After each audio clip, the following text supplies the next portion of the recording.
Hey everybody, if you found this video useful or interesting in any way, please give me a like and subscribe. That would help out a lot for the growth of this channel, and it'll let me know that I'm doing something that you enjoy. All right? See ya.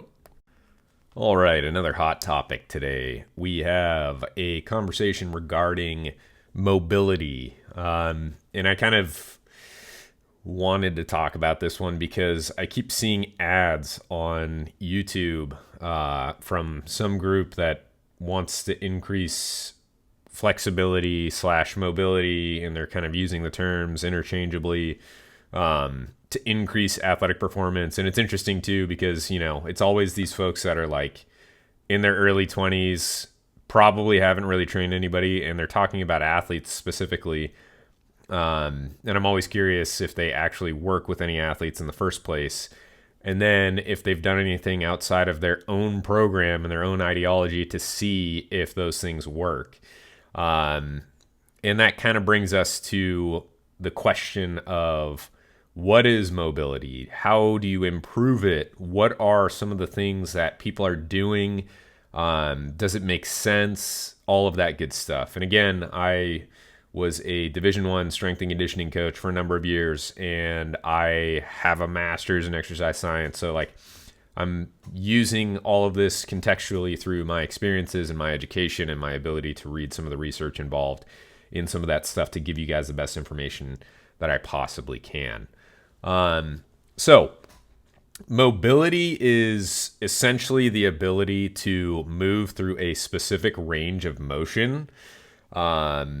And that's where a lot of people get kind of twisted up in the idea of improving it by doing things that are non-specific to what the task they are looking to do is.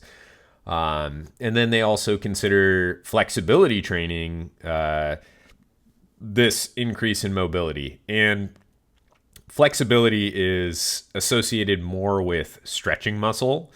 And a lot of the time, it's just a temporary increase in flexibility that occurs from doing some sort of stretching modality. So that muscle can elongate and come back to its resting position after a certain amount of time. Now, doing some of these mobility drills or flexibility drills before you train, is it going to have some great increase in your mobility when you're training? There's a lot of debate around this kind of topic in the sense of, do you need to be doing something specifically like a flexibility mobility drill, or should you just be doing basically targeted warm-up sets for whatever you're going to be doing?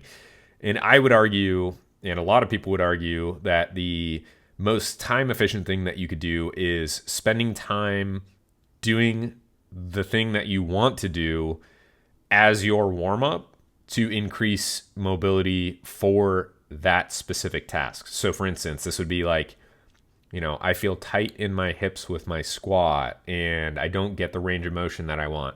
Well, my experience has also been that when you're feeling tightness in your hips, for instance, there are a lot of different factors that can contribute to that. But one of the things you want to consider is your foot positioning, both your internal and external rotation of your foot, and then your stance as well. So how wide or narrow your stance is. And those things can absolutely affect that feeling of tightness and your ability to move through your hip, because it's all related at the hip if you're feeling that sensation. But then, you know, if you're doing targeted warm-up sets at a manageable weight, you are improving your neuromuscular coordination to move through those ranges of motion over time. And then you're actually increasing strength too, and you're warming up specifically for that movement. So you're getting a lot more benefits than if you were to do like a 90-90 on the ground for 20 minutes, and then you start to go into your squats. And that's kind of where the research has investigated some of this stuff to look at, what if we just do one or the other? What if we do both? And a lot of the time, what it has found is just doing the task is more beneficial, or it's the same level of what you get at the end of it. So why not just do that to be more time efficient with your training session? And especially for somebody like myself who had to work with college athletes or high school athletes where we only get an hour window of time to work with each other. So we have to use that very strategically. And when you're working with 20 plus people in a room, that time is going to fly by because you're trying to manage the weight room space. You're trying to manage different levels of fatigue for different individuals, some of the programming differences. So you have to kind of run around the room and coach different people. So that's where it makes a lot of sense for me. So if you're an athlete, definitely try to spend the best time you can. Now, if you're working in the off season and you just want to do some more focused drills, it's not going to be negligible as far as it's not going to hurt you as long as you aren't forcing positions. That's another thing that I think you need to keep into consideration. But don't spend so much time that you aren't actually training, and that's where you're going to really run into some issues, is if it's taking over your training time. Now, for the $1 million question that everybody wants to know all the time and everybody makes 1,000 claims about, is mobility going to prevent injury? Well, this is a really nuanced kind of conversation, and that's where I have a really tough time when people talk about different topics in the sporting world on preventatives for injury. And when we're talking about the demands of whatever activity you're performing, you want to have the requisite mobility to do that activity. So again, like we'll go back to the squat.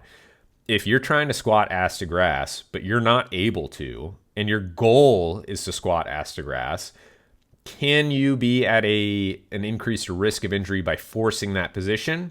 Sure, I'd argue that's a good argument to make. But if that isn't the case and you aren't trying to go ass to grass, do you need to be more mobile than the demands of what you're doing? Not necessarily, no. Now, as it relates to sport, so let's say we can squat ass to grass, or let's say we can do a lateral lunge at a real extreme range of motion, whatever it is, right? And we're out on the field and we have to replicate that position essentially in sports. So the demands of the sport require us to be in that same position.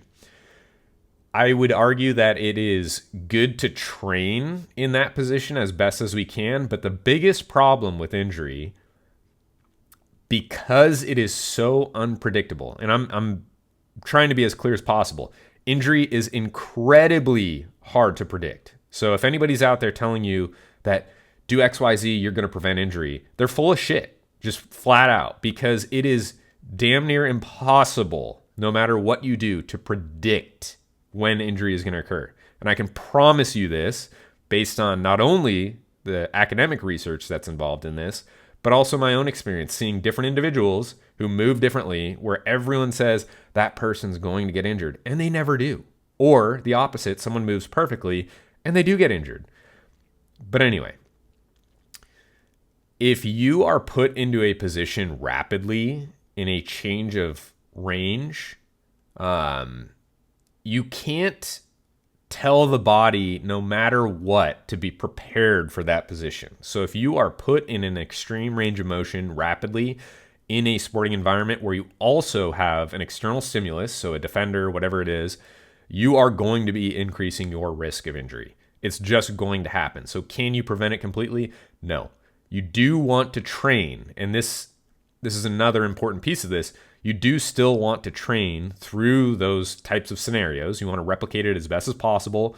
So that's through practice, like your actual sporting practice, through controlled environments where you can kind of, again, increase the intensity, increase the exposure to some of those situations, but you can't wholeheartedly 100% decrease the risk of everything. So what are the recommendations all around from this conversation? Absolutely train through your range of motion that's requisite to whatever your goals are, whether that's weight room stuff or sporting stuff. Make sure that you are getting plenty of mobility training in the form of doing the task-specific thing that you want to do. Doing additional stuff that you see online isn't going to hurt you as long as you are spending your time wisely. Now, if you're spending a bunch of time and you're saying, well, eventually in 10 years' time, I'll be able to increase my range of motion to an extreme level and that'll prevent all injuries, then you're not really with what you need to be doing. So spend your time wisely. Make sure that you're getting plenty of high quality training. Make sure that you have somebody kind of guiding you through what you need to be able to do.